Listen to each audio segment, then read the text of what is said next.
አንዱ አናፖሎጂ የሚባለው ባለፈው ሳምንት ላይ ምን አለ?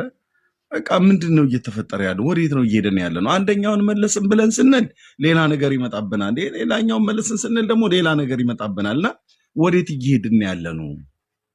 እና አውት ኦፍ ዘ ቦክስ ማሰብ አለብን። ከዚህ ከተከለለው ውጭ ወጥተን ማሰብ አለብን። እየሆነብን ያለው ነገር በጣም አደጋ ነው ላላ እና አማኑም ደግሞ ባለፈው እኔ ስጋት አለኝ። እንግዲህ የላችሁም ወገኖቼ፣ ቆም ብለን ነው ማሰብ ያለብን። ለሃይማኖት መሪዎች ሁሉ ተናግሬያለሁ፣ መጽሐፍ ጽፌያለሁ። የቴዎሎጂ የቅድስት ሥላሴ መንፈሳዊ ኮሌጅ ምሩቅ ነኝ፣ ዲያቆን ነኝ እና ለሚጠይቀኝ ሁሉ መልስ አለኝ። ትውልዳችን እየጠፋብን ነው አለ ዲያቆን አማኑ። ብፁዕ አቡነ ማርቆስ ምን አሉ ደግሞ? አዎ ልክ ነው፣ ትውልዱ እየጠፋ ነው። ይሄ ሁሉ ሊቃውንት እያለ ምድሪቱ በጨለማ በድቅድቅ ጨለማ ውስጥ ነው ያለነው። ሞተናል፣ ትውልዳችን እየጠፋ ነው። ይሄው አሁን ስብሰባው ላይ ድቅድቅ ጨለማ ውስጥ ነው ያለችው ኦርቶዶክስ ብለው ማን የተናገረው? አንድ ግለሰብ፣ አንድ ቲክቶክ ላይ የሚሯሯጥ ጎረምሳ አይደለም የተናገረው። ማን የተናገረው? የኢትዮጵያ ኦርቶዶክስ ተዋሕዶ ቤተክርስቲያን ስብከተ ወንጌል ኃላፊ፣ የሐዋርያት ተልእኮ መምሪያ ኃላፊ የሆኑት ብፁዕነታቸው ብፁዕ አቡነ ማርቆስ ምን አሉ? ይሄ ሁሉ ሊቃውንት እያለ ትውልዳችን እየጠፋ ነው። ቅዳሴና ማህሌት ቆመን ቅዳሴ ቀድሰን ማህሌት ቆመን የቤተክርስቲያኒቱ ሁሉና የሚቀጥል ይመስላችኋል? በጥያቄ ምልክት ሊቃውንቱ ፊት ይመስላችኋል? ማነው ዘወንጌል የሚባል ደግሞ እዚህኛ ጋር ቲክቶክ ላይ እኔ ዛሬ 3 ዓመት በመጣሁበት ሰዓት ላይ ያገለግለኝ ነበረ። እንደዚህ እንደሚባለው አይደለም አለ ብፁዓን ሊቃነ ጳጳሳት ፊት ቀርቦ ክስ ቪዲዮ አለኝ እጄ ላይ ሁሉ እንደዚህ እንደሚባለው አይደለም። በጣም ብዙ ወጣት ማህተሙን እየፈታ እየሄደ ነው። አባቶች ለምንድነው ዝም የምትሉት? ለምንድነው ግን ዝም የሚባልበት ምክንያት? ባዶ መቅረት አይሆንም ወይ ብሏል። ባዶ መቅረት አይሆንም ወይ? እስቲ የትኛው ፓስተር አሁን ሰግቶ ኧረ ተው ባካችሁ፣ ኤፍሬም ዘማሪ ዳጊ ባካችሁ ዝም አትበሉ ካህን ጌርሳም ለምንድነው ግን ዝም የምትሉት? በቃ ጴንጤነት ባዶነት ልንቀር አይደል ወይ? ቸርቹ ባዶ ሊቀር አይደለም ወይ? ምክንያቱም ሰው ሁሉ እየሄደብን ነው ብሎ የሚል እንደዚህ አይነት ስጋት አለ? የለም። እኛ አንፈራም፣ አንኮራም፣ ወንጌል እንሰብካለን። ቀደም ፍዬ እንዳለው የተባረከው ተስፋችን ጌታ መንፈስ ቅዱስ በእኛ ውስጥ ስላለ ወንጌሉን ያጻፈው ጌታ በእኛ ውስጥ ሆኖ ወንጌሉን እንድንሰብክ አቅምና ጉልበት ሰጥቶን በተሰባበረ አማርኛ ሰብከን ኢየሱስ ያድናል ብለን የታላላቆች ሰዎች ልብ ይነካል በጌታ ፍቅር። እምን ውስጥ ነበርኩ እኮ ይላሉ። ልክ ከእንቅልፍ እንደሚነቃ ሰው እኮ ነው የሚነቁት። እና እምን ውስጥ ነበርኩኝ? ምንድነው እየተካሄደ ያለው? ለዚህ እኮ ነው አየህ፣ እኛ እነሱ ቤት ሄዳችሁ አትስሙ አንልም። እነሱ ቤት ሲከፍቱ ሄዳችሁ አትስሙ ባካችሁ ጴንጤዎች ወደ ኦርቶዶክስ ቤት አትሂዱ ብለን አንልም። እንዳትገቡ፣ የኤርሚያስን ቤት ካገኛችሁት ስክሮል አድርጉ። ስንት ጊዜ ነው ካህናቱ ውግዘት ያስተላለፉት በየቲክቶኩ እየዞሩ? አክሊለ እንኳን ራሱ ካቀሙ የሱን ቤት ስታገኙ ስክሮል አድርጋችሁ ለፈዋሉ። ዋይ ለምን የኔ ቤት ስክሮል የምታረገው? ለምን የኔ ቤት ስክሮል? እኔ አሁን አክሊለ ጋር እንዳትገቡ ስክሮል አድርጋችሁ ለፉ። ኧረ ሼም ነው ሼም። እንደዚህ ኤርሚያስ ቢል ማፈሪያ ነው የሚባለው። ኤርሚያስ እንደ ማፈሪያ ነው። ምክንያቱስ ምንም አንድ የደብተራ ውላጅ ልጅ ምንም ተናግሮ ምንም እንደማያመጣ ስለማቅ እውነቴን ነው የምልህ። ምንም ተናግሮ መጽሐፍ ቅዱስ እውቀትና የመጽሐፍ ቅዱስ መረዳት ጌታ ኢየሱስ ክርስቶስን በሕይወቱ አምኖ የተቀበለን በአለቱ ላይ የተመሰረተን ሰው ምንም ሊያመጣ እንደማይችል ስለምናውቅ ኦርቶዶክሳውያን አሁን የቱ ጋር ነው ወንጌል ሰብከው? ስንት ሰው ነው ጌታ የተቀበለው? እስቲ አክሊለ ባለበት ኤፍሬምና አክሊለ ወይኔና አክሊለ የስብከተ ወንጌል ጊዜ ይሰጣል። 45 ደቂቃ አንዳንድ ሰዓት ስበኩ ተብሎ እንባል። በአንድ ቤት ላይ በአንድ ገስት ላይ ተቀምጠን በላውን እንግዲህ ደቂቃ እያዝልሃል። እስካሁን እንደውም በፉክክር ዲቤት ነው አይደል? ጭቅጭቅ ክርክር ነው አይደል? እስቲ አሁን ስብከት አድርጉ። በስብከት ተብሎ ህዝቡ ሁሉም ሰው ባለበት ማለት ነው። የስብከት ጊዜ እስቲ ይሁን። እመኑ አያደርጉትም እንዴ? ኧረ እንዴ ብነካ እንደዚህ አይነት ጥሪማ አትቀበል ነው የሚሉት። እንደዚህ አይነት ጥሪ አትቀበል አኬ እንደዚህ አይነት ጥሪ አትቀበል። ኤፍሬም ይስበክ ብለህ ትላለህ እንደ አንተ የህዝባችን እንደምታውቀው መጽሐፍ ቅዱስ አያውቅም። እነሱ ደግሞ ያው ሲናገሩ መንፈስ አለባቸው ይላል። መንፈስ አለባቸው ሲናገሩ እነሱ መንፈስ አለባቸው። ልክ እኮ ነው። መንፈስ አለባቸው እኮ ይላሉ። እውነት እኮ ነው። መንፈሱ እነሱ እርኩስ መንፈስ ይበሉት እንጂ የተባረከው መንፈስ እንዳለብን እኮ በደንብ ነው የሚያስታውቀው። እስኪ እናቱ የወለደችው ኦርቶዶክሳዊ የስብከት ጊዜ እኔ አሁን አንድ የኦርቶዶክስ ጥሩ ሰባኪ ነው ብትሉትን ጥሩ አንድ ሰው አስወርጄ እዚህ እንዲሰብክ እፈቅዳለሁ። እዚያ 2000 እዚህ ያለን ጴንጤ ሲሰብኮ ልቡ በእግዚአብሔር ቃል አሸፍቶት ይዞት ይሄድ። እስኪ በማፍቅር በነ ጣጡስ በነ ሚናስ ባለ ግመሉ ሚናስ ባለ ጃርቱ እንትኑ ምናምን ነገር የሚባሉት ብቻ መተህ እስኪ ንገረን። አቡነ እንትና እማሆ እንትና ብለህ የፈለከውን ተናገር፣ የፈለከውን ተናገር። የሰማይ የምድሩ የነበሩት ያሉት የሚመጡት ብለህ ገና አዳዲስ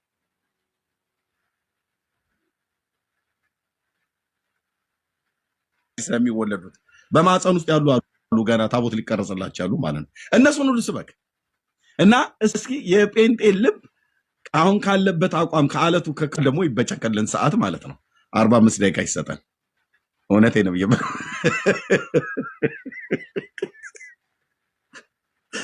በወቅቱ ወዲያውኑ ጌታን ተቀበሉ ብዬ ብል ጌታን የሚቀበል ባይኖርም እመነኝ ያልኩ ዘሩን ግን እንዘራለን።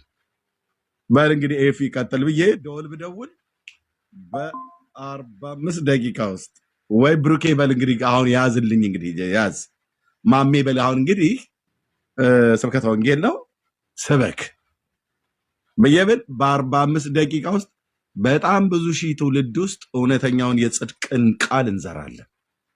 ምክንያቱም እነሱም እንዳሉት እኛም እንደምናውቀው እነሱ ስላሉ አይደለም። መንፈስ አለብን። የማን መንፈስ?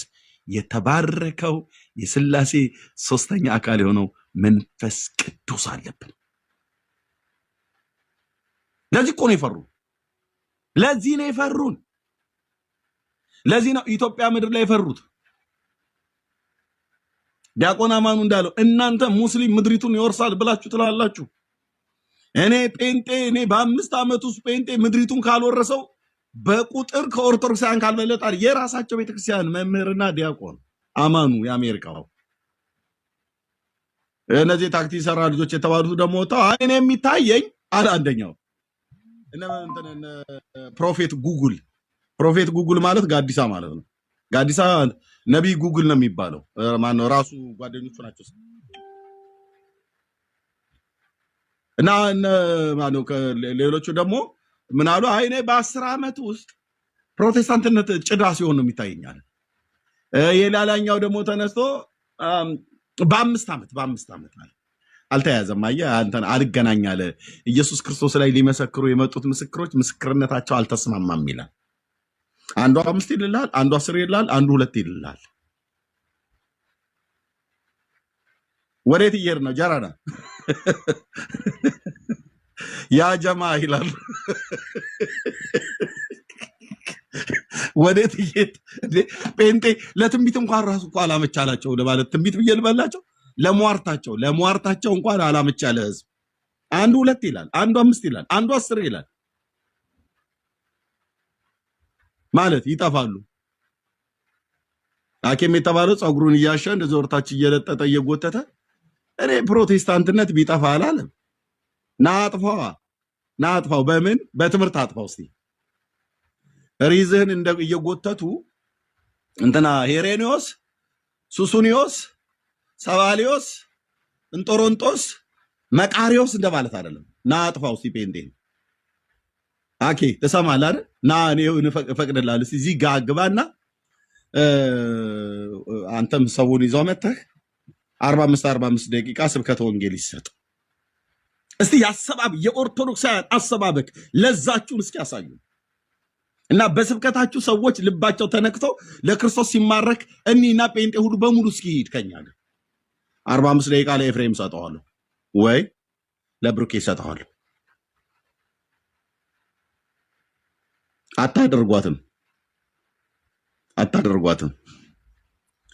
አታደርጓትም። እነሱን መስማት እኮ ነው የሚባለው። ወንድሞች እናቶቼ ተው እንጂ ጴንጤን መስማት አደጋው የከፋ ነው። መዘዙ በጣም የከፋ ነው። እነሱን ሰማህ ማለት ሰዎቹ ብቻቸውን አይደሉም። ይኸውልህ አንደኛ መጽሐፍ ቅዱስን በጣም ነው የሚያነቡት። የኛ ኦርቶዶክሳውያን እኮ መጽሐፍ ቅዱስ አያነብም እኮ እያሉ እኮ ነው የሚያላዝኑት። ጴንጤዎቹ መጽሐፍ ቅዱስ በጣም ነው የሚያነቡት ነው የሚሉት። የጦጣ ልጅ በዛፍ የመናፍቃን ልጅ በመጽሐፍ ማን ይችለዋል ብላችሁ ነው። ህዝባችን መጽሐፍ ቅዱስ አያነብም ነው ያሉት። የራሳቸው ጳጳሳት፣ የራሳቸው ምዕመናን፣ የራሳቸው መምህራን እና መጽሐፍ ቅዱስ አንብቦ የማያውቅ ትውልድ በምን አቅሙ ነው መጥቶ ከጴንጤ ጋር ሰብኮ እንዳልኩ በቀይ ወጥና ባልጫ የተባለ ትውልድ የሄደው እሱ ሊሄድ ይችላል። እንደዛ አይነት አሁንም አይጠፋም። እኔ ባለፈውም ተናግሬያለሁ። እንደዚህ ቀይ ወጥ ቅልጥ ምናምን ነገር እንደዚህ የምትፈልጉ ሰዎች በቃ አንድ ሁለት ከገዙላችሁ የምትሄዱ ሰዎች ውልቅ ነው ማለት ያለባችሁ። ድጋሚ እዚህ ሶሻል ሚዲያ ላይ ወንጌል ሰብካችሁ ነው ወይ ደግሞ መንገድ ላይ አግኝተናችሁ ወንጌል ሰብካናችሁ በክርስቶስ ኢየሱስ እውነተኛ አነካክ ስትነኩ ትመጣላችሁ። ግን ያውቃሉ የእግዚአብሔር ሕዝብ ምን ያህል የእግዚአብሔር ቃል ያድግ ያሸንፍ ይበዛም ነበር እኮ ነው የሚለው። እነ ጴጥሮስን እኮ ይፈሯቸው ነበር ነው የሚለው መጽሐፍ ቅዱስ። ኢየሩሳሌም ላይ ቀያፋ ጴጥሮስን ይፈራል እንዴ? አይ ሊፈራው ይገባል። ቀያፋ አዎ ቀያፋ ኤርሚያስ ጥምጥም የጠመጠመው የአይሁድ ሊቀ ካህን ጴጥሮስን ይፈራው ነበር። አዎ በምን ነበር የሚፈራው? የቀያፋ ንግግርና የጴጥሮስ ንግግር አንድ አይነት አይደለም። በህዝብ ዘንድ ያለው ተሰሚነት የሚታወቀው ቀያፋ ነው። የአይሁድ ህዝብ በሙሉ አጨብጭቦ ራሱ ጴጥሮስ አጨብጭቦ ሊቀ ካህን መሆኑን የቀያፋ ሊቀ ካህነት ዲናይ አያደርገውም። ጴጥሮስ ቀያፋ ሊቀ ካህን እንዲህ ብሎ ቢለው አዎ እንዴ እሳቸው ነው ብሎ የሚለው አክብሮ። ምክንያቱም የህዝብ በእግዚአብሔር ህግ በቶራው መሰረት ሊቀ ካህን ነው። ግን ተናገሩ ተብለው ቢባሉ ሁለቱም ግን ያውቃል። አንድ ቀን እኮ በአንድ ቀን ውስጥ እንኳን ሙሉ ቀን የዋለ አይመስለኝም። በአንድ ቀን ውስጥ የተወሰነች እኮ ሰዓት እኮ ነው ተናግሮ ምዕራፍ 2 ከቁጥር 22 እስከ 37 ላይ ባለው ድረስ ስብከተ ወንጌል 15 ደቂቃ 15 ቁጥር የምታከል ስብከተ ወንጌል አጥር ምጥን ክሽን ያለች ስለ ኢየሱስ ክርስቶስ ሰብኮ ሰዎቹ ልባቸው በሙሉ አልተነካም። 3000 ሰው ልብ ተነክቶ ቀያፋ እኮ 3 ዓመት ተናግሮ ሰው ልቡ አይነካም። ልዩነታችን መንፈስ ቅዱስ ነው። ስለ ወንድሜ እንጫጫቱ አልኩ ይሯሯጥ ደንታ አይደለም።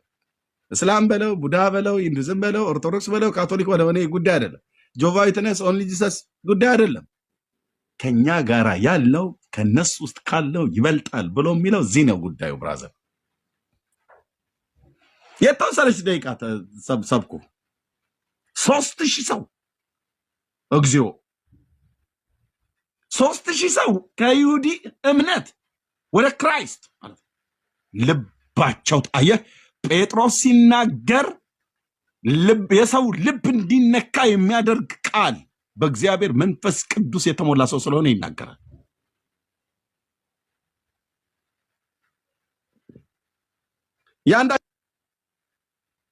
ያንዳቸውንም እኮ ልብህን እኮ አይነኩም ሃይማኖት ሰዎች። በስመ አብ ወወልድ ወመንፈስ ቅዱስ አሐዱ አምላክ አሜን። ብፁዕ አቡነ ገሪማ ከእናታቸው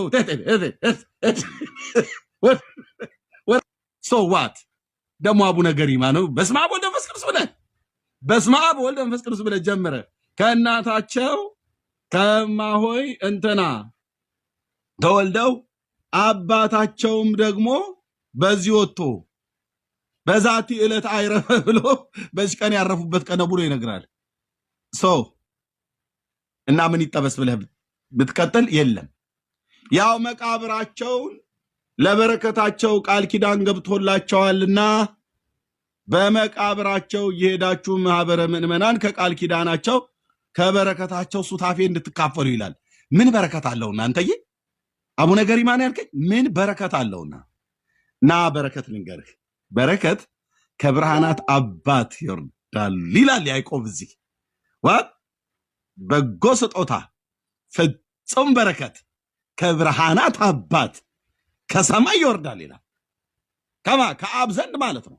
ያዕቆብ በመልእክቱ መቃብራቸው ጋር ሄዳችሁ በመቃብራቸው 100 ሜትር ቆሞ የጸለየ የ80 ዓመቱ በደልና ኃጢአቱ ይሰረይለታል እና ያው ጭቋንታ ተከራይታችሁ ባንዲራ ለጥፋችሁ ሆይ ያላችሁ እንትን ምንድነው መንፈሳዊ ቱር አድርጉ ነው ጉዞ።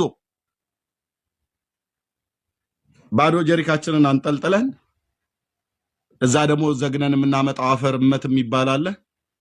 ለሱ ደግሞ እንትን ፌስታል ይዘን ኩርቱ ፌስታል ሄድን እኮ ወንድምዬ፣ እውነቴን እኮ ብይምልህ እዚህ የምታየው ነው የሚያወራው ሰውዬ እንደ እንትን ኢዮብ መጽሐፍ ምዕራፍ 1 ላይ እንዳለው ሰይጣን ገዳም ለገዳም ስንዞር ያቅሜን ያህል አሉ የብሩኬን ያህል ባልዞርም ግን ያቅሜን ያህል ስዞር ነበር አልኩ። ኢየሱስ ነው እረኛዬ የነፍሴ ጠባቂ ከመቅበዘዝ ያሳርፈኝ እና እንደዚህ ብሎ የሚጀምሩት በቃ ስብከታቸው ላይ ነው። የአቡነ ገሪማ ሲገርምህ በሚቀጥለው ጊዜ ላይ ስለ ኢየሱስ ንጹህ ወንጌል ይነግረኛል ብትል አታገኝም። ንጹህ ወንጌል እዛ ቤት ንጹህ ወንጌል አታገኝም። ስለ እግዚአብሔር ብቻ ተሰብኮ በስመ አብ ወወልድ ወመንፈስ ቅዱስ አሐዱ አምላክ ብሎ ስለ ፍጡር ሳይናገሩ ወስብሐት ለእግዚአብሔር ተብሎ የተባለበት ቀን የለም። ስምን ለማጠልሸት አይደለም የምናገረው። በቤቱ ያደግን በቤቱ እናገለግል የነበር ሰዎች ነን። ወስብሐት ለእግዚአብሔር አይሉ በስመ አብ ወወልድ ወመንፈስ ቅዱስ አሐዱ አምላክ ብሎ ከጨረሰ እንኳን ባለ ጸሎቱ ላይ ወስብሐት ለእግዚአብሔር ወለወላዲቱ ድንግል ወለመስቀሉ ክቡር ነው ብሎ የሚለው ዞር ታረጋለህ። አትለጥፍም፣ አትደርብም፣ አትሰፋም። ወስብሐት ለእግዚአብሔር ወለወላዲቱ ድንግል ወለመስቀሉ ክቡር የሚባል እንዲህ አይነት የሰላምታ መዝጊያ የለም። እናስ ፒውር ወንጌል ከፈለክ ናኛ ጋር የት ጴንጤዎቹ ጋር ናልኩ። በእግዚአብሔር ጀምረን በእግዚአብሔር ነው የምንጨርሰው። ይገርማችኋል። ይኸውላችሁ በሙሉ ወንጌልና በመሰረ ክርስቶስ ቤተክርስቲያን የነበሩ አባት ዛሬ ያረፉበት ቀን ነው።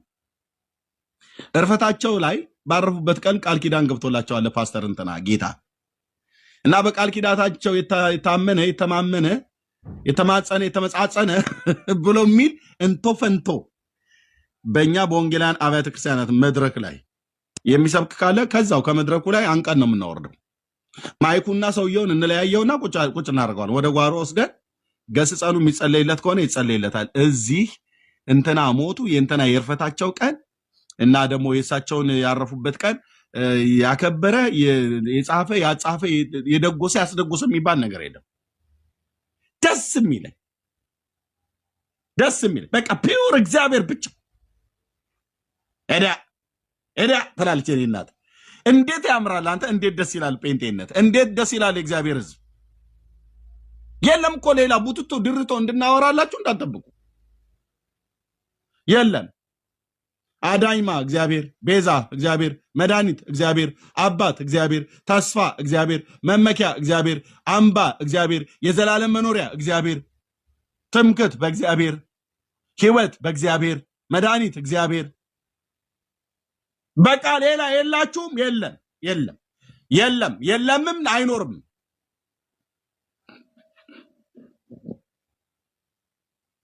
የለም። ታዲያ እነማን ልንደምርልህ ነው ከእግዚአብሔር ጋር? እግዚአብሔር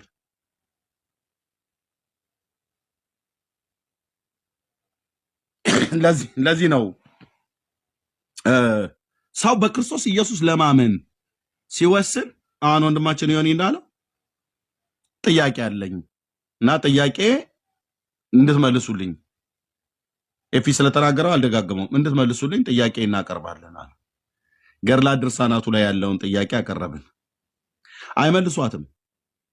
ማአክሊለ መድኃኒዓለም ምስክሬ ነው፣ አይመልስም። ይኸውልህ ቀስ ብለን እናውጋ ብራዘርዬ፣ አይመልሰውም። እንኳን እሱ አይደለም ሊቃውንት እኮ የተባሉት አልመለሱትም። ታዲያ ምንድን ነው ያሉት? ይሰብሰብ ብለዋል። ደግሞ ከኤርሚያስ ጋር ያለውም ይምጣ ብለው እንዳይሉ አልሰጥም። ስብሰባ እንኳን የሚሰበስቡ ከሆነ እኔ ጋር የመጡትን አልሰጥም። ወገኖቼ በዓለም ዙሪያ ያላችሁ በገንዘብ ነው የገዛችሁልኝ፣ አልሰጥም። ያርሙታልን ብዬ እኔ ተስፋ አላደርግም። እኛ ዋናው መጽሐፉ ታረመ አልታረመ አይደለም። አረም ምኑ ይታረማል? አረም ይታረማል እንዴ? እንደኔ ገጠር ያደጋችሁ ገበሬ የሆናችሁ ሰዎች ካላችሁ አረም አይታረምም። እህል ነው የሚታረመው። ስንዴ፣ በቆሎ፣ ማሽላ እንደዚህ ምናምን ነገር ይታረም እንጂ አረም አይታረምም። ገድልና ድርሳን ማለት አረም ማለት ነው። አረምን ምኑን ታርመዋለን? ህሊናችሁ የከበዳውን ቦታ ዝለሉት አለን። ስንቱን ዘለን እንጨርሰዋለን? አኬ ታምረ ማርያም እኔ 111 ታምር ካለው 97ቱን እንዴት ዘልዬ 97ቱ ስተት 97ቱ ታምር ሌላ እውነት ነው እያልኩ ብዬ ባልልም 97ቱ ግን ቀጥታ ከመጽሐፍ ቅዱስ ጋር ይጋጫል። ይሄንን አንተ አይደለም በባለፉት የተሰበሰቡት ሊቃውንት ፊቴ ቀርበው እውነት አያረጉትም።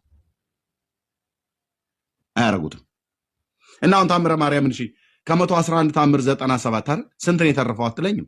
14 እና ቆይ ልጠጣው ብለህ የሆነ ነገር እያልክ የምትተፋው ነው የሚበዛው ማለት ነው ከሚገባው ይልቅ ገብቶም እሱ ደግሞ እኮ የተረፈው 14ቱ ገብቶ ህይወትን የሚያድን ቢሆን ኖሮ ጥሩ ነበረ። አያድንም፣ ህይወትንም አያድንም።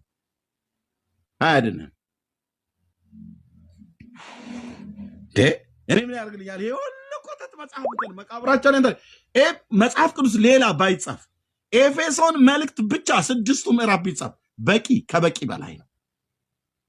በቂ ከበቂ በላይ የኤፌሶን መልእክት ብቻ። ሌላው እንደው 65ቱን ብተው የኤፌሶን መልእክት ብቻ እንኳን ቢጻፍ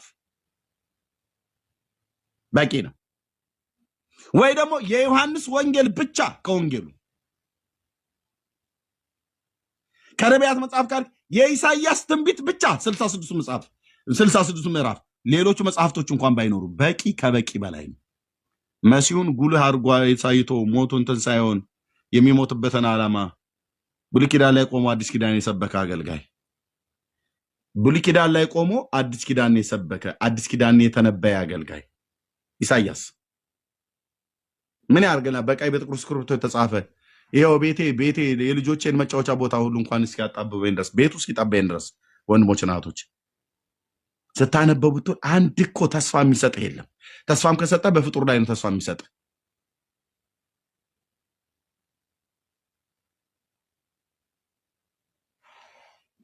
አጽማቸው ባረፈበት ሄዶ የተቀበረ ይላል እና እሱ አይደለም 22 ትውልዱ ይማራል ይላል። አንተ ሄደ እንትና የሚባል ሰው አጽሙ በተቀበረበት ስለተቀበርክ እና ልጆችን የልጅ ልጆች ሁሉ በሙሉ የፈለጋቸውን ቢያረጉ እዛ ይድናል ይላል። ቃል ኪዳን ገባላቸው። ኢየሱስ ክርስቶስ በኦርቶዶክስ ተዋሕዶ ቤተክርስቲያን እኮ በየፌርማታው እንደሚባለው በየፌርማታው ይማማልልሃል አልኩ። ቃል ኪዳን ገባላት፣ ቃል ኪዳን ገባላቸው ለነሱ እሳቸው እነሱ ቃል ኪዳን ገባላት፣ ቃል ኪዳን ገባላት፣ ቃል ኪዳን ገባላቸው፣ ቃል ኪዳን ገባለት ለሱም ቃል ኪዳን ገባለት። ኢየሱስ ክርስቶስ ጌታዬ ብራዘርዬ እንኳን አንተ ለምትለው አቡነ መገርሳና አቡነ አራርሳ ለምትለው ሰውዬ አይደለም ለጳውሎስ እንኳን ጌታ ቃል ኪዳን አልገባለትም። ደስ አይልም? እስቲ ምን አለ ጳውሎስን ቃል ኪዳን የገባለት? ያው እንግዲህ ሐዋርያው ጳውሎስ ያንተን ስም የጠራ መታሰቢያን ያደረገ ዝክርን የሞትክበት ቀን ያሰበ መቼ ቀን እንኳን እንደሞተ አናቅ፣ ግን ሮም ላይ ነው የሞተው። ያ ታላቅ ሐዋርያ ከጌታ ከኢየሱስ ክርስቶስ ቀጥለን የምንጠራው ሐዋርያ እና ጳውሎስ ያው እንግዲህ የሞትክበትን ቀን መሞትህን መታሰቢያ አድርጎ ያደረገ ዝክርህን የዘከረ መጽሐፍን የጻፈ ያጻፈ የደጎሰ ያስደጎሰ በመንግስተ ሰማያት ስሙን በሕይወት መጽሐፍ ጽፈዋለሁ። ገሃነመ እሳትን አያያትም አለው ለጳውሎስ ጌታ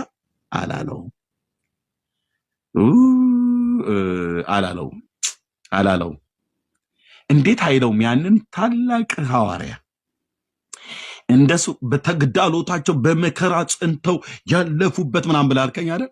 ከጳውሎስ የበለጠ መከራን ለኢየሱስ ክርስቶስ የተቀበለ ማን ነው? እንደውም ክርስቶስ በስጋው እኮ እንትን ያላለው እኔ በስጋዬ የክርስቶስ መከራ ከፍላለሁ ብሎ ያለ ሰው ነው። እንደሱ የተንከራተተ ከርታታ ማን አለ? ያውም እኮ ዝም ብሎ እንትን አባዜ ይዞት እንትን ምናምን ነገር አይደለም። ከኢየሩሳሌም እስከ ኤልዋሪቆ ድረስ ሐዋርያዊ ጉዞ መርከብ እየተሰበረበት በባህር ውስጥ እያደረ በወገኖች ፍርሃት በወንበዴዎች በኩል ፍርሃት ነበረብኝ ይላል። ይሄ ሐዋርያ የመንከራተት ብለህ ካልክ እንደሱ የተንከራተተ ማን አለ ለኢየሱስ ክርስቶስ? እና ጌታ ኢየሱስ ቃል ገባለት። ቃል ኪዳንህን ያደረገ ምናምን ነገር ብሎ አልገባለትም። በጎቼን አደራ ጠብቅ ለተባለው ሐዋርያ ቃል ኪዳን ገባለት? አልገባለትም። ለማቴዎስ ቃል ኪዳን ገባለት እንዴ? የቱ ጋር ነው ለ12ቱ ቃል ኪዳን የገባላቸው? መቃብራችሁን የሳመ መታሰቢያችሁን ያደረገ ብሎ የሚል የቱ ጋር ነው ቃል ኪዳን የገባላቸው? ወንድሞች እናቶች፣ አልገባላቸው። ከየት አምጥተህ ነው ታዲያ አንተ አቡነ በርሶማ ቃል ኪዳን ገባላቸው ብለህ የምትለኝ?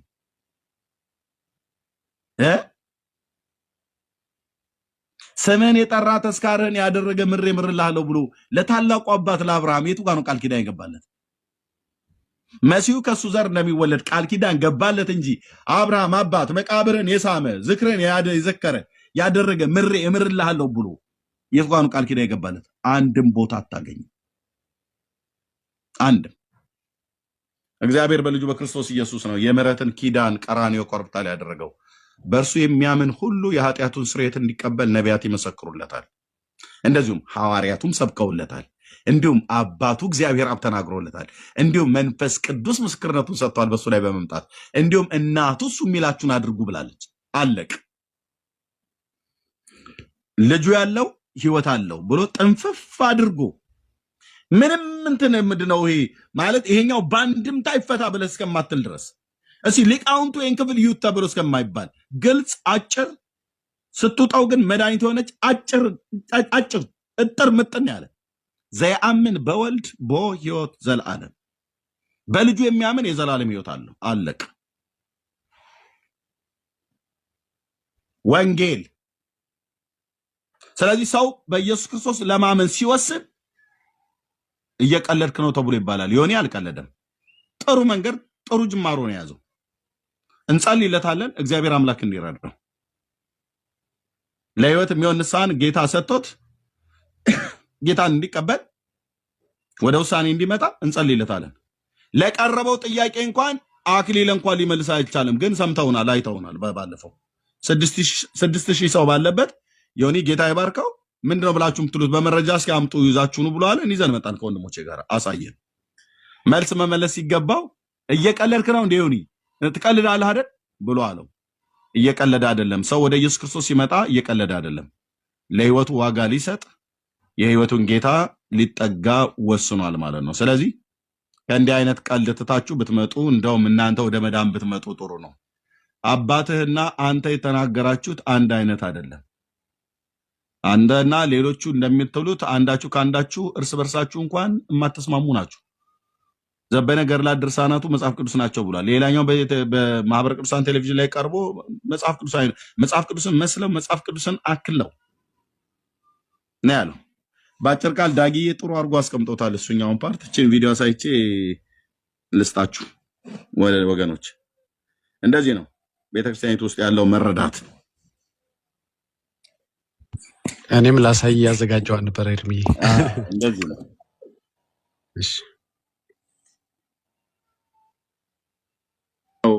ቤተክርስቲያኒቱ ውስጥ ያለው መረዳት በገድላት በድርሳናት ጉዳይ ኦርቶዶክስ መምህራን ጳጳሱና መምህሩ እንደዚህ ናቸው። ገድላት ድርሳናት አኬ ምን ትላለህ? ገድላት ድርሳናት ንጹሃን ናቸው ለመከራከሪያነት አይበቁም ነው ብሎ ምንድነው እነሱ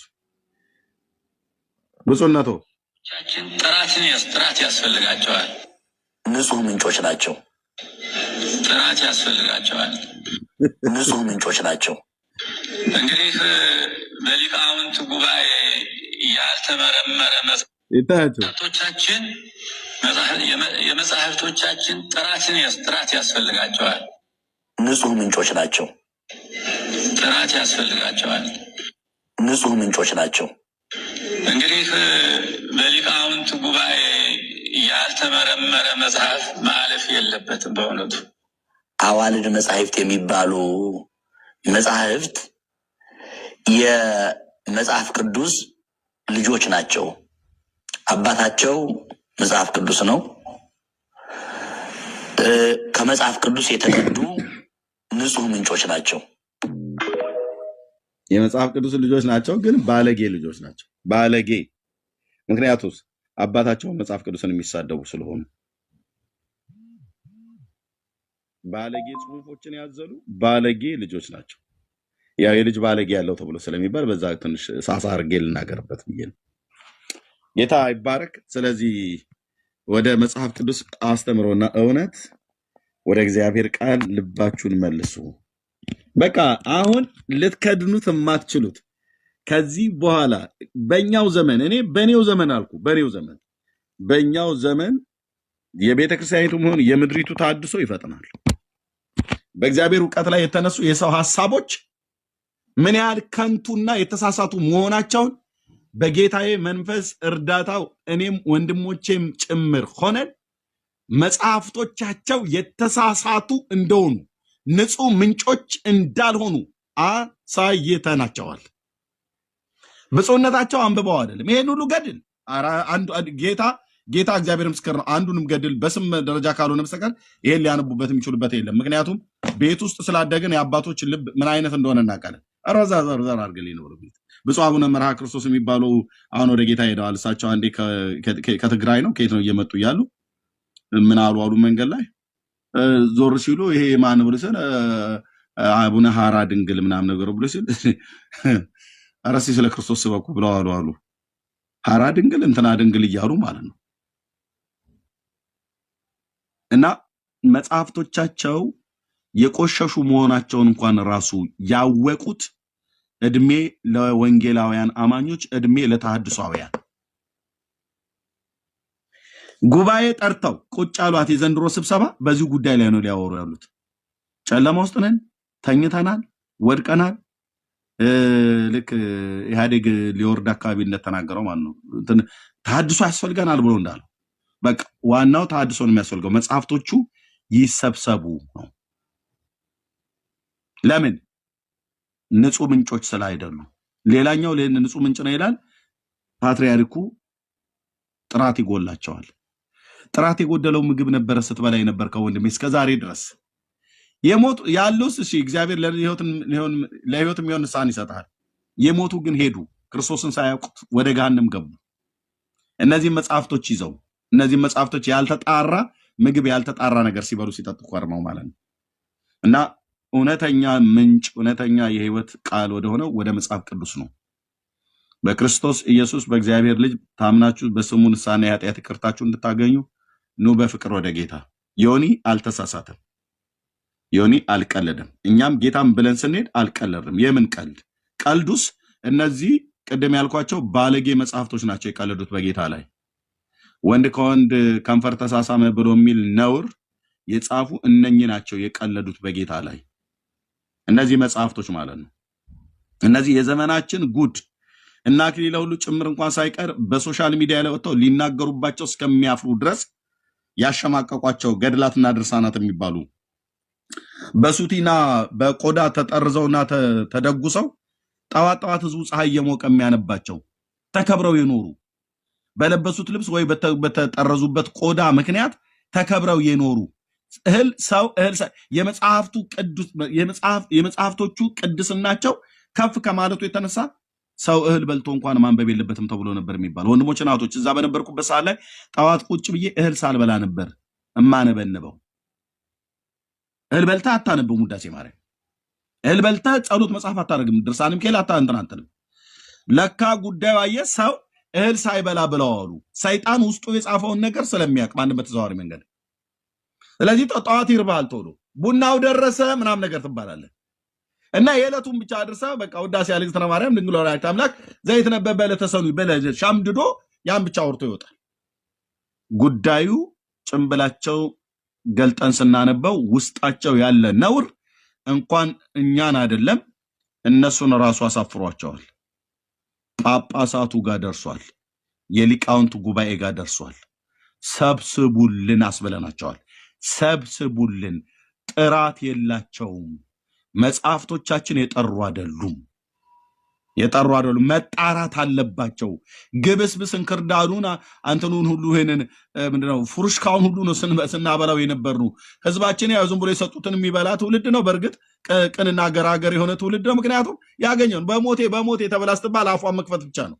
በሞቴ ይሄኛውን አንብቢ ተብላ ስትባል ይሄኛውን አንገትሽ ላይ ሰሪው ይሄኛውን ብብት ስራ አድርገው ተብሎ ሲባል በቃ ህዝባችን እንደዛ ነው።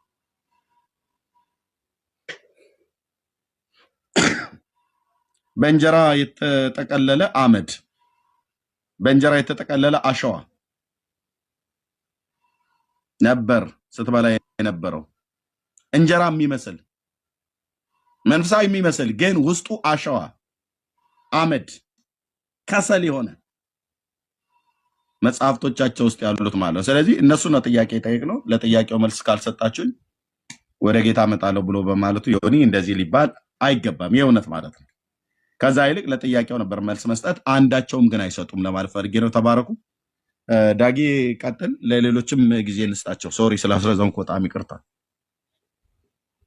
እሺ ዮኒ ኤርሚዬ በጣም ቴንኪው። እንግዶች ሁላችሁም ተባረኩ። አርፍዳችሁ የገባችሁ ሜርሲዬ፣ መሐመድ፣ ጌርሳምዬ፣ ብሩኬ ተባረኩ ሁላችሁም።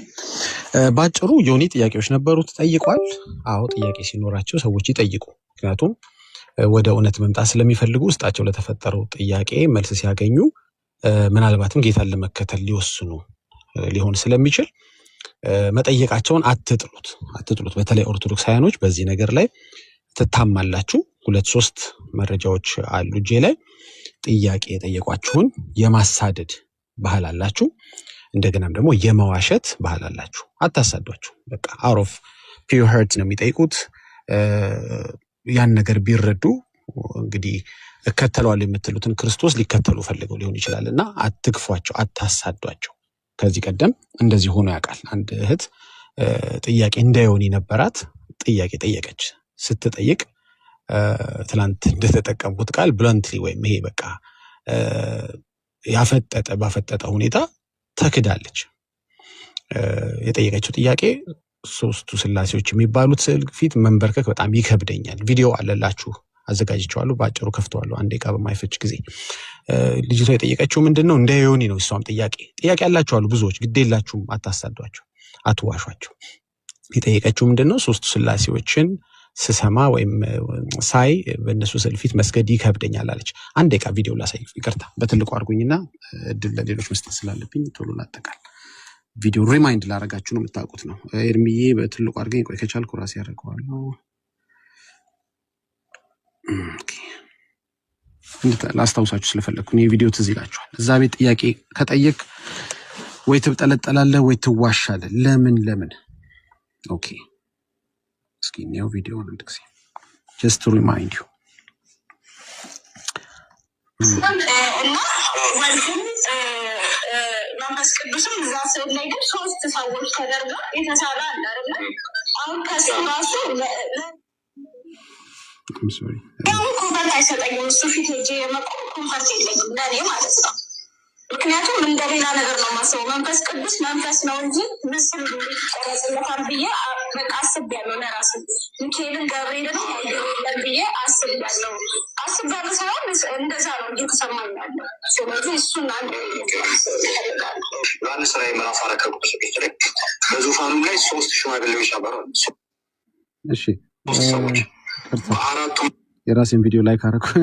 እሺ በቃ ባጭሩ ጥያቄ ነበራት። እቺ ልጅ ጠይቃለች። ምንድነው 3ቱ ስላሴዎች የምትሏቸው ስር መንበርከክ መስገድ ይከብደኛል። ምክንያቱም አንደኛ 3 ስላሴዎች አልተገለጡም። አብም ለሰው አልታየም፣ መንፈስ ቅዱስም መንፈስ ሆኗል። በፍጹም ሰው ሆኖ የመጣው ኢየሱስ ብቻ ነው እንጂ የተገለጠው የሚለውን ሐሳብ በመያዝ እዛ ስዕል ፊት መስገድ ይከብደኛል ለሚለው ጥያቄዋ እንደዚህ አደባባይ ላይ ነው የዋሻት። ለምንድነው ጥያቄ የሚጠይቁ ሰዎች የሚዋሹት? ለምን ቀልደኛ ይባላሉ? እንደ ዮኒ ቀልደድክ ለምን ይባላሉ? አዎ በእርግጥ እውነት ለመናገር ዮኒ ቀልዷል፣ አልዋሸም። የቀለደው ግን በክርስቶስ ላይ አይደለም፣ በሰማው ተረት ላይ ቀልዷል። ሲስቅ ነበረ በሰማው ተረት ላይ። ሐሙስና እሑድ እባብ የገደለ ኃጢአቱ ይሰረይለታል ስትለው ፍንድጥ ነው ያለው። ይሞታል። በጣም ነው የሚስቀው። ጠላ ጠጥተህ አተላ ዝቀህ ምናምን ልሰህ እንትን አጢሰህ ምናምን ስትለው በጣም ነው የሚያስቀው። በጣም ምክንያቱም ሞደርን ጭንቅላት ሲኖር፣ ይሄ ሰለጠነ ጭንቅላት ሲኖር፣ ማገናዘብ ማስተዋል የምትችል ሰው ስትሆን፣ ማንም እንዲቀልድብህ የማትፈቅድ እና የበሰልክ ሰው ስትሆን ገድል ያዝናናል። ኦፍኮርስ በጣም የምንቀልደው እኛም በጣም በተረቶች እንድንቀልድ እንድንስቅ ተረቶቹ ይፈቅዱልናል። በእግዚአብሔር ቃል ላይ ነው የማንቀልደው እና አዎ ቀልዷል። እውነት ለመናገር ዮኒ ቀልዷል፣ ግን በተረቶቹ ላይ ነው። ምክንያቱም ጥያቄ ስትጠየቁ ተዋሻላችሁ። እቺ ልጅ የጠየቀችው ጥያቄ ምንድነው? 3ቱ ስላሴዎች የሚለውን ለእሱ ምላሽ ለመስጠት ሲመልስላት ባጭሩ እዚህ ጋር የመለሰላት ሪማይንድ ላድርግ። ምክንያቱም እንደሌላ ነገር ነው የማስበው። መንፈስ ቅዱስ መንፈስ ነው እንጂ ምስል ይቀረጽለታል ብዬ በቃ አስቤያለሁ። ለራሱ ሚካኤልን ገብርኤልን ብዬ አስቤያለሁ ሳይሆን እሺ ልደት ቃል ምን መለሰላት? ልደት ቃል እንደዚህ ብሎ መለሰላት። እነዛ ሶስቱ ስላሴዎች ማለት በዙፋኑ ፊት ብርሌ የሚመስል በዙፋኑ ፊት ነው የሚለው። እሱ ደግሞ በዙፋኑ ላይ ያለ ስላሴዎች በዙፋኑ ላይ እንዳሉ አድርጎ እየነገራት ነው። ሶስት ሽማግሌዎች ነበሩ። ሶስት ሰዎች በአራቱ ሶስት ሽማግሌዎች የሚል የለም። አራትን ሶስት የሚለው ኦኬ። እንዳላረዝምባቸው ይሄን ቪዲዮ ፈልጋችሁት የቱ እንደሆነ እንድታውቁት ይሄኛው ቪዲዮ ነው። ይሄኛው ከሱ አጠገብ ይሄም ውሸት ነው ባይደው። ይሄ ደግሞ ጨራሽ 5 ሶላዎች አሏቸው ያለበት ነው። ማን ነው 6ኛ ሶላ ይጨመርልን ነው። 5ኛ ሶላ ላይ 6ኛ ሶላ ይጨመርልን። ውሸት ምን በሽ ነው ያለው። እዚሁ ቪዲዮ ላይ ደግሞ ራሱ ሁለት ጌመሮች መተው እንዴ ምንድነው ነገሩ? ኤፍሬም ባለ ጊዜው ሐሙስና እሁድ እባብ የገደሉ ጥያቄ ነው እንግዲህ። አሁን ከርሱ እየወጣው አይደለም፣ ሰዎች ጥያቄ እየጠየቋችሁ ነው። እነዚህ ጌመሮች መተው ሁለት ጌመሮች ማንን መዝሙረ ያሬድን ፕሊስ ንገረን፣ ኤፍሬም እየሸወደ ነው ምንድነው? ሐሙስና እሁድ እባብ የገደለ ሰው ኃጢአቱ ይሰረይለታል የሚል ነገር እየነገረን ነው። እንደዚህ የሚል ነገር አለ እንዴ? ክርስቲያኖች ሐሙስና እሁድ እባብ ይገሉ ኃጢአታቸው ይሰረያል እንዴ? እንደዚህ የሚል ገድለ ተክለ ሃይማኖት ላይ አለ ሲሉት ፈገግ ብሎ ኧረ እንደዚህ አይደለም ብሎ አሻቸው። ምን ብሎ አሻቸው? ክርስቲያኖች አይደለም የሚለው ቦታው ላይ ሄደዋቸው አላነበባችሁትም? አውቀው ቆርጠው አለ። እንዲያውም ይሄን ቪዲዮ ባካችሁ ስሙት። ቆርጠው ነው የላችሁ ጴንጤዎች እንትን የሚሏችሁ ቦታው ላይ ክርስቲያኖች አይልም። ቦታው ላይ የሚለው ይሄው ላሳያችሁ። እንትኑ ብቻ ነው ማሳያችሁ ክርስቲያን እንደሚል ብቻ። ቴንክ ዩ ኤፍሬም ባለ ጊዜው ጌታ ይባርክ። በወቅቱ በጣም ነበረ ካገኘሁት ፊት ለፊት። እሺ ጊዜ እንዳልፈጅ ነው አሁን ሰዎች ሲኖሩ እኔ መቆየት ስለማልፈልግ ነው። እሺ ስለዚህ ባጭሩ ገድሉ ተከፈተ ክርስቲያኖች ይላል ክሊርሊ። ኦኬ ምን እያልከን ነው ዳጊ ብትሉኝ ጥያቄ መጠየቅ ኖርማል ነው። ኢየሱስ በምድር ላይ በነበረ ጊዜ ከጠየቁት እጥፍ ጠይቋል። ወደ 307 ጥያቄዎችን ጠይቋል። 183 ያህል ጥያቄዎች ተጠይቋል ኢየሱስ። ምንም ኢትስ ፋይን መጠየቅ፣ ኢትስ ፋይን። ቀልደኛ ትበለው በቃ። ሰው የሆነ የነፍሱ ጥያቄ ባለ ጊዜ ይጠይቅ፣ ፍቀዱለት። እኛ አሁን ከርዕስ ልታስወጡ ስትሞክሩ፣ ዳይቨር ልታደርጉ ስትሞክሩ፣ ስታላግጡ ነው እንጂ ማንፈቅድላችሁ ጥያቄ ይዛችሁ መጣታችሁ which is fine። መጠየቃችን ጥሩ ነው፣ ጥሩ ነው። ቀልድ አይደለም። ዮኒ የቀለደው በተረቶች ላይ ነው ለማለት ነው። ሰዎች ከእስትንፋሰ እግዚአብሔር ወደ እስትንፋሰ ሰው እየተሻገሩ ስለሆነ ይጠይቁ፣ ግድ የላችሁ። አሁን መቸለታ ስም መጥራት ስለማልፈልግ ነው። መጽሐፍ ቅዱስን ይዞ ፎቶ የተነሳ ሰው አሁን ሰሞኑን ደግሞ እስትንፋሰ እግዚአብሔርን ደረቱ ላይ አድርጎ ፎቶ የተነሳ ሰውዬ ሰሞኑ ምን አይነት ፎቶ ነው ይዞ የተነሳው? እስትንፋሰ ሰው የሆነ ደረቱ ላይ አድርጎ ፎቶ ይነሳል። አየህ፣ ሰው ከእስትንፋሰ እግዚአብሔር ወደ እስትንፋሰ ሰው እየተሻገረ ነው። ይጠይቁ፣ ግድ የላችሁ። ቀልደኛ አትበሏቸው።